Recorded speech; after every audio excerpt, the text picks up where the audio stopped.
The oil cartel that has controlled your cost of living for 60 years just got dealt its worst blow since it was created. Not from the US or Russia, but from one of its own members, a country that just decided $150 billion is more important than loyalty. Goldman Sachs already issued a warning. Most people haven't heard it yet, and the chain reaction that's now in motion will affect your daily life and your investment portfolio in a way almost nobody is connecting right now. And by the end of this video, you'll understand exactly why the next 18 months could present generational wealth building opportunities or completely wreck uneducated investors. Here's what makes this different from every other OPEC headline you've scrolled past. If you drive a car, this affects your wallet. If you have investments, it affects your returns. If you pay for heating, food, or flights, it affects your monthly budget. Because OPEC doesn't just set the price of oil, it sets the price of everything that moves. And right now, one of its most powerful members just walked out the door. One of OPEC's most critical members, the United Arab Emirates, is now leaving OPEC, delivering the heaviest blow to the group in years.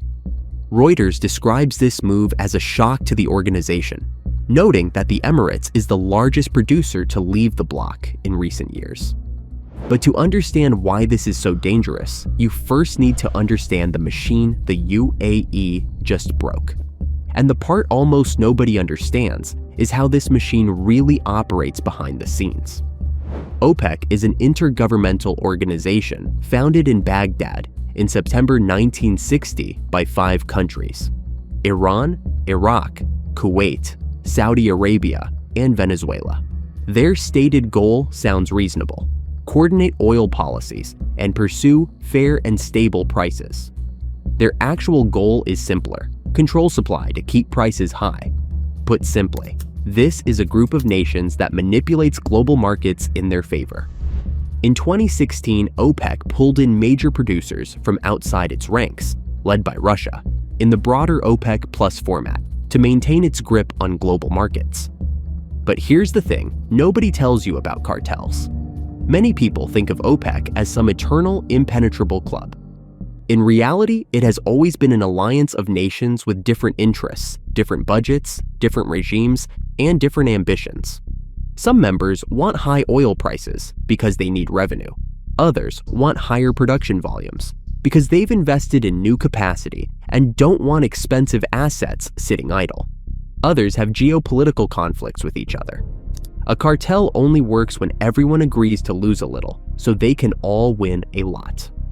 The moment one member decides it can win more by breaking the rules, the entire system cracks. And that's exactly what just happened. Let me show you the numbers, because when you see the math, you'll understand why the UAE had no choice. Before the US/Israel-Iran conflict choked off Gulf shipping lanes, the UAE was producing around 3.4 million barrels per day, about 3% of the world's total crude output. After leaving OPEC, the country is no longer constrained by the cartel's agreements, and, in theory, can ramp up to around 5 million barrels per day. That's a massive difference. The Emirates had been pushing for a higher quota because it invested roughly $150 billion in expanding production capacity.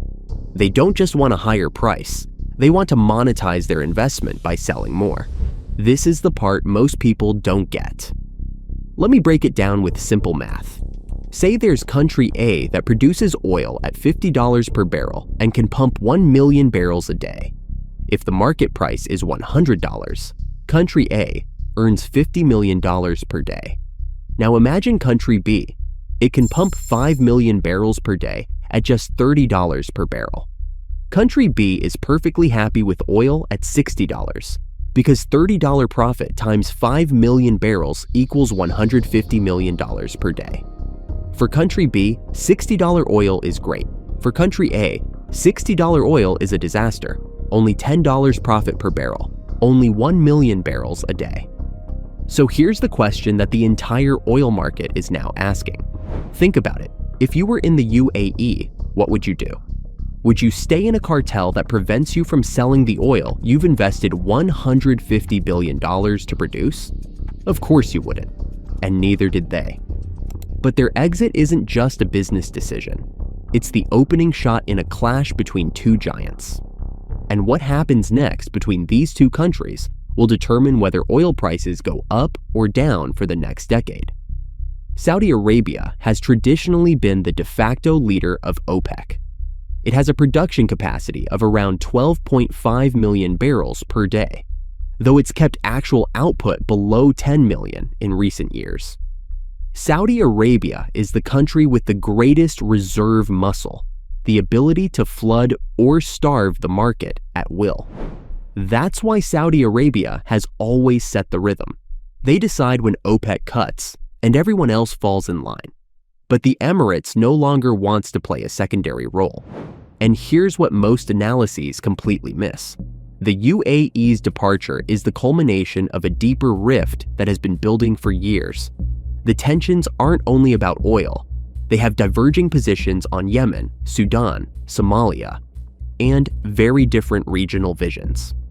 The UAE's closer ties with the US and Israel are one example. Oil is just the visible tip of the iceberg. Beneath it lies a much broader question: who actually leads the Gulf, and who determines the region's energy strategy?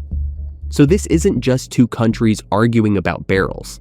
This is a power struggle. And power struggles in oil have consequences that reach your gas station, your grocery store, and your investment account. Let me show you how fast OPEC is actually losing control. The numbers are worse than you think. Here's where the story goes from interesting to alarming. In the 1970s, OPEC controlled over half of global oil output. Today, that share has fallen to around 30%. That's why OPEC created OPEC Plus in 2016 alongside Russia and others. The broader group controlled close to 50% of global supply. But after the UAE's departure, that share shrinks to around 45%. And remember, cartel power doesn't come from the number of members. It comes from the share of the market they control. The smaller the share, the weaker their grip on the price. And the price of oil is the price of everything. But the UAE isn't a minor player walking out. The UAE holds around 113 billion barrels of proven reserves, roughly 9% of OPEC's total. It is a large, wealthy, low-cost producer with a long horizon. When a player like that walks out, it's not a symbolic gesture, it is a strategic earthquake. And it's not the first crack. OPEC already lost Qatar in 2019, Ecuador in 2020, and Angola at the start of 2024. Indonesia suspended its membership. But there's one big difference. The UAE is the fourth producer to leave in recent years, and by far the largest. The previous exits were warning shots. This one hits the core.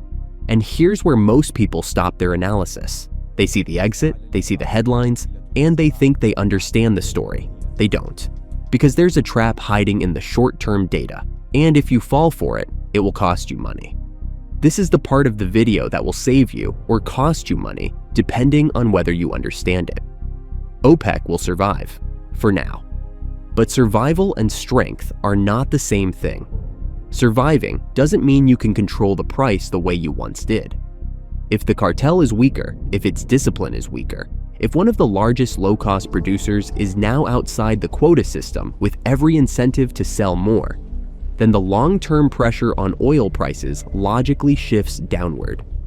Not because prices will collapse tomorrow, but because the system starts to look more like a battle for market share and less like an orderly alliance managing supply. Goldman Sachs stated that the UAE's exit raises the medium-term risk of higher supply. But here's the trap. In the short term, prices may not fall.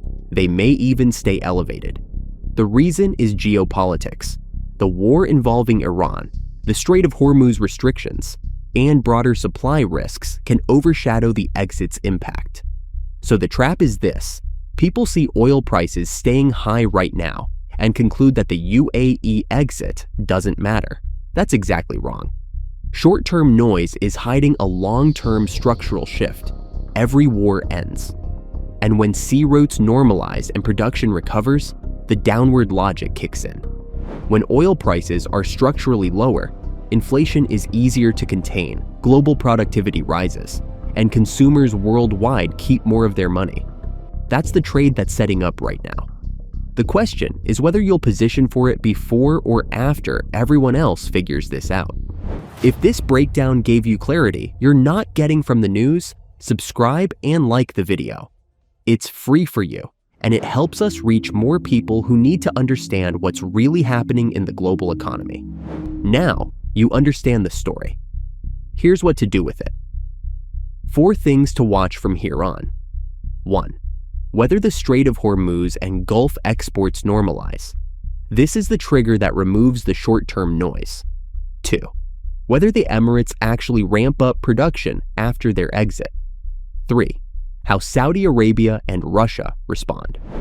Reuters notes that if the Emirates prepare for higher output, Saudi Arabia may be tempted to raise its own production to avoid losing ground.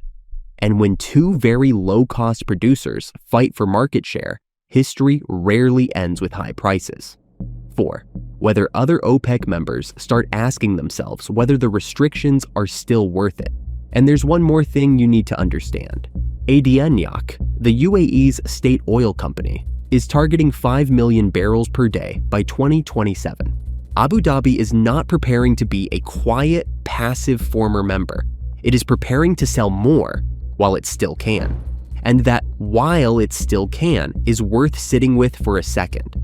Because embedded in the logic of the energy transition, producers are thinking, if the world will try to reduce oil consumption long term, it's better to sell cheap barrels sooner rather than later. More supply now, and more supply equals downward pressure on price. Parts of the global media are already warning that the UAE's departure could prompt other members to reconsider their membership, especially as their market share erodes. Because cartels don't hold together on numbers alone. They hold together on reputation, on the belief that the group can stay intact and punish defectors. A small member leaving is noise. The United Arab Emirates leaving is a precedent. It tells every remaining member, even a major player can walk out if the caps are holding it back. Here's the bottom line. OPEC probably won't disappear tomorrow, but it is very likely entering a phase of long-term decline, one where its ability to keep prices artificially elevated will be weaker than before. The baseline long-term scenario: downward pressure on oil prices once the military disruptions pass. There will be spikes, fears, and geopolitical shocks along the way. But the big picture is clear. The UAE's exit makes the world less cartelized and more market-driven. And that almost always means more competition and lower prices. This isn't just a quota war between Riyadh and Abu Dhabi. It's a fight over who sets one of the most important prices in the global economy. And the answer is shifting. Less OPEC, less discipline, less cartel power. When the cartel weakens, the consumer and the investor win. This could be one of the most important energy stories of the next decade. Now you know which side of that trade you're on.